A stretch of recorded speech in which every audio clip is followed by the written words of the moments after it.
Jason, bom dia para você. Seja bem-vindo ao Bom Dia Agronegócio desta segunda-feira, 16 de outubro. Olá, bom dia. É só um aviso, já não estou mais na Infinity, já desde abril. Perdão, Jason. Então vamos com o Jason Vieira, esse grande economista, uma das referências, mas agora sim comentarista da Jovem Pan. Essa tá certa. Sim. Eu te acompanho toda semana lá, viu, Jason? Você sabe quanto eu gosto de acompanhar o seu trabalho. Jason, como é que a gente está começando essa semana maluca pro dólar? Já tivemos as últimas semanas completamente intensas. Essa não vai ser diferente? Não vai ser diferente. Nós temos alguns elementos ainda considerados em relação aos juros americanos. Tivemos no final da semana passada um payroll, um dado de mercado de trabalho muito acima das expectativas, aí alimentando aquele cenário de manutenção de juros elevados nos Estados Unidos por um período relativamente longo. Tivemos também o CPI e PPI nos Estados Unidos semana passada, que nós não sentimos tanto porque nós estávamos no meio do feriado, mas dados muito fortes de inflação. E aí fica aquela situação. Os Estados Unidos tende a continuar subindo juros e tudo isso foi aliviado em grandes partes por conta de discursos de membros do Fed, que vieram meio que ao socorro ali do mercado, porque depois da puxada que as treasuries deram, que são os juros americanos, muito forte, que também, obviamente, treasury em alta, juros em alta nos Estados Unidos e dólar em alta. Nós tivemos um alívio forte na semana passada, até metade da semana, ou seja, até quarta-feira nós conseguimos ter um alívio, então aliviaram as treasuries, aliviou o dólar global, depois voltou a puxar de novo.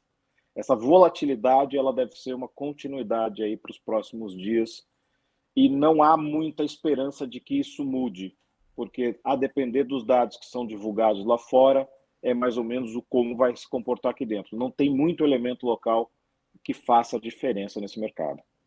Jason, a gente tem visto essa condição fiscal, econômica e acaba tendo um peso político enorme dos Estados Unidos dominar o noticiário quando a gente pensa no dólar, obviamente. Agora, com a intensificação do conflito no Oriente Médio, a economia da China ainda muito fragilizada, a mesma coisa na Europa, como isso vai ganhando corpo e mais espaço ali para direcionar ou tirar mais ainda a direção do dólar frente ao real e outras moedas. É, Fora o quando cenário nós, aqui, né? sim, quando nós observamos o que aconteceu nos Estados Unidos nas semanas anteriores, o alívio da Treasury e o alívio do dólar, ele veio muito no fim de semana, quando houve a aprovação do orçamento lá nos Estados Unidos, que foi retirado os democratas tentaram colocar 6 bilhões de dólares como auxílio à Ucrânia, e com isso os republicanos não iriam votar o orçamento, os democratas acabaram cedendo, retiraram esses elementos ali do, do, do orçamento e efetivamente passou, e aí vem um alívio bem forte nas treasuries e vem um alívio também bem forte no dólar. Mas, ao mesmo tempo, você tem os elementos da guerra, que obviamente ainda não escalou, ou seja, ela não se expandiu além das suas fronteiras.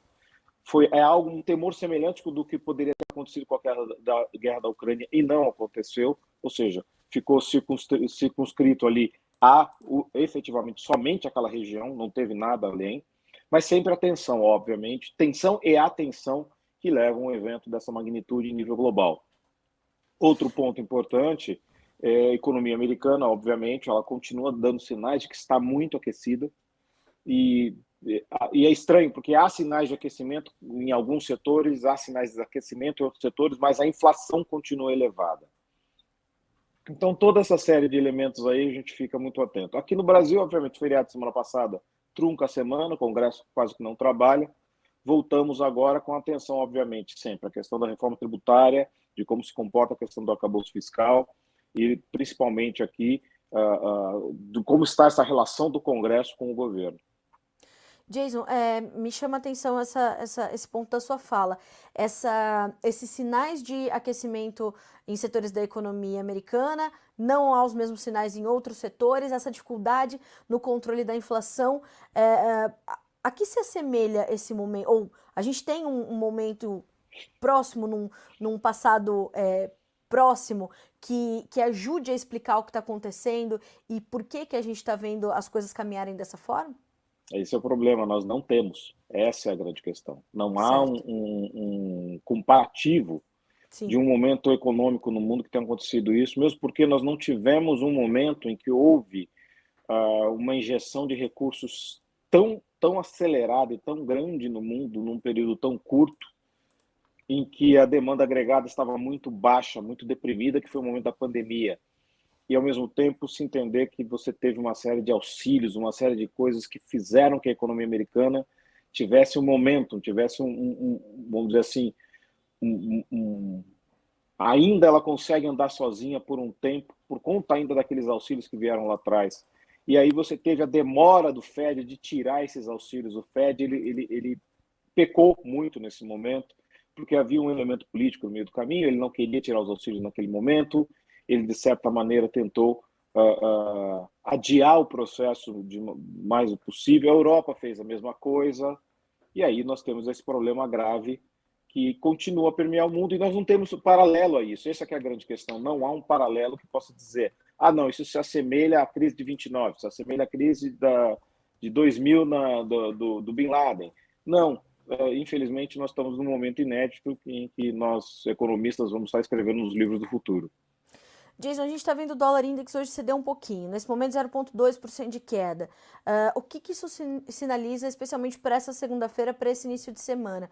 Traz um sinal de caminhar para o dólar, pelo menos hoje, ou é bem próximo da estabilidade, sem trazer muita novidade?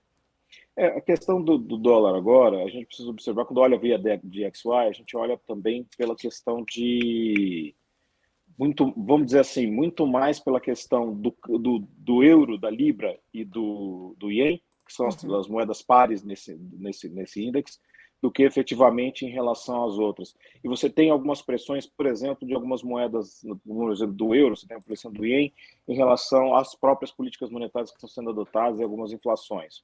O que a gente precisa observar muitas vezes é como o dólar se comporta contra os mercados emergentes, que é isso que acaba fazendo mais diferença. Então, esse comportamento contra mercados emergentes, ele fica sendo mais preponderante, porque muitas vezes você vê o dólar caindo via DXY, via o index, e ao mesmo tempo você olha, ele está batendo em todos os emergentes.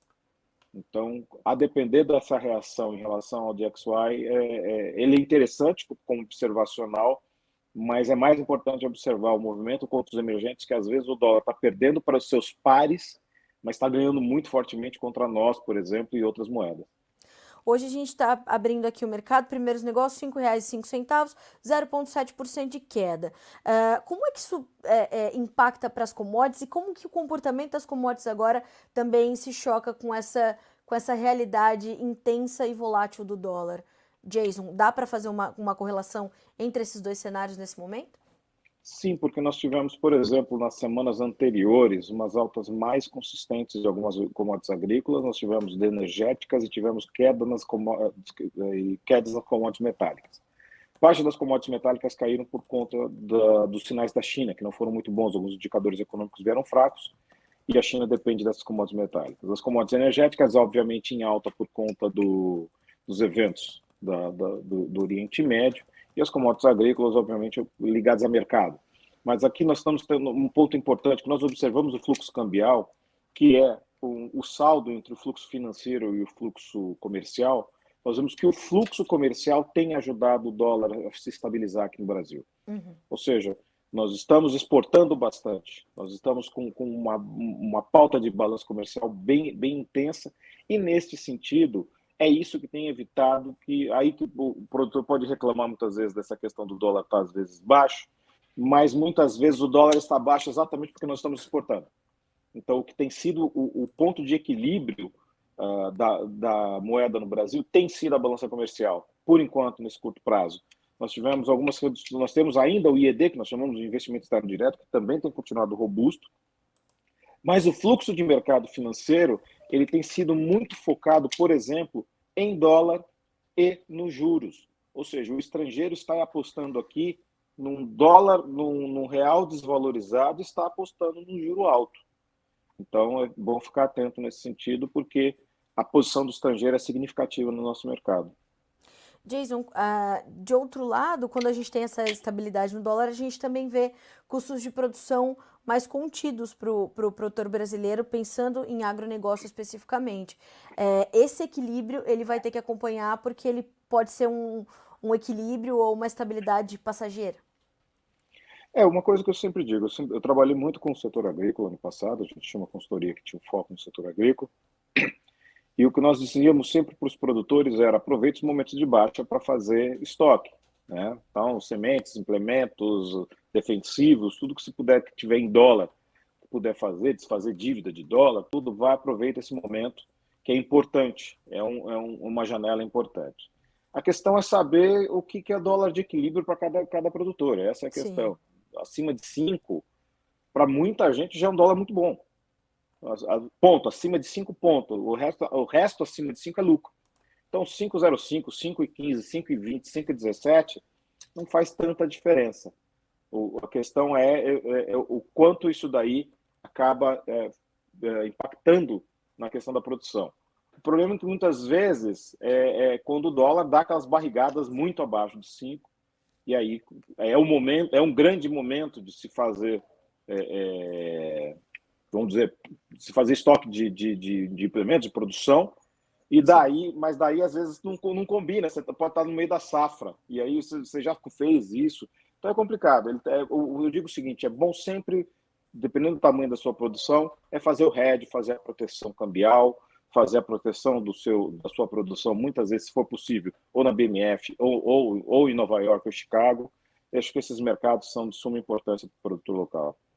Jason, para a gente concluir, esse dólar acima de R$ 5 é uma realidade que tem um tempo de vida útil ainda, na sua perspectiva, considerável, ou acaba sendo um patamar frágil por conta de toda essa incerteza que você acabou de nos descrever?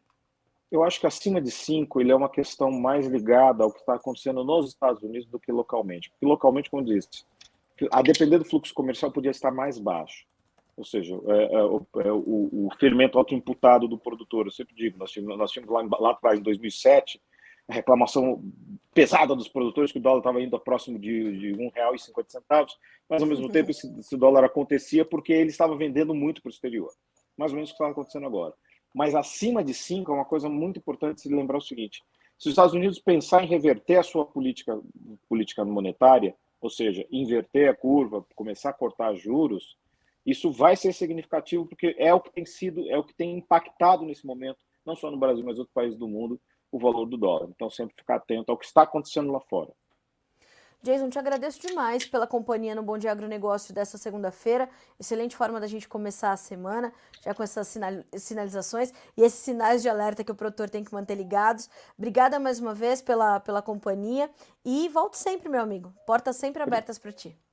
Obrigado, até a próxima.